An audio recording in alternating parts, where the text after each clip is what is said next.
40 வருஷமா வந்து இந்த கான்கிரீட் ரோட் போடல, நல்ல தண்ணி பைப் போடல.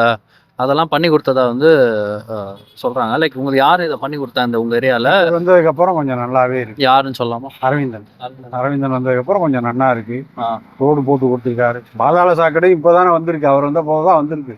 என்னென்னலாம் பண்ணி குடுத்தான்னு சொல்லி. பெண்டிங் இருக்கு. அதுவும் ரோடு போட்டிருக்காரு. நல்லா தார் ரோடு போட்டிருக்காரு. பாதாள சாக்கடை, ஸ்ட்ரீட்க்கு கேமரா வச்சிருக்காரு. மெயினா திருட்டு பயம், ராபரிலாம் நிறையா நடக்குது. அதெல்லாம் கொஞ்சம் வந்ததுக்கப்புறம் கொஞ்சம் பரவாயில்ல, நல்லா இது வரும்போது நான் வந்தாருன்னா இன்னும் நல்லா இருக்கும். இப்ப வந்து வேற என்னென்னலாம் பண்ணி குடுத்தா இன்னும் கொஞ்சம் நல்லா இருக்கும்னு நினைக்கிறேன்.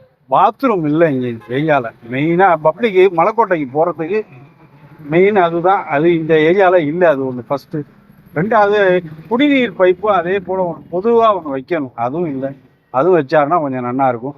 மலைக்கோட்டைக்கு செல்லும் வழின்னு அந்தந்த இடத்துல ஒரு போர்டு ஒன்று வைக்கணும். அதெல்லாம் இல்லை. அவரை ஈஸியா அணுகக்கூடியவரா இருக்காரா? லைக் ஈஸியா பார்க்க முடியுதா? மக்களாம் வந்து இன்னும் பேசிட்டு குறைகளை கேட்டுட்டு போறாரு. மற்ற ஆளுங்க மாதிரி வராமலாம் இருக்கிறது இல்லை. வராரு, வாரம் ஒரு வாட்டி வராரு, போறாரு.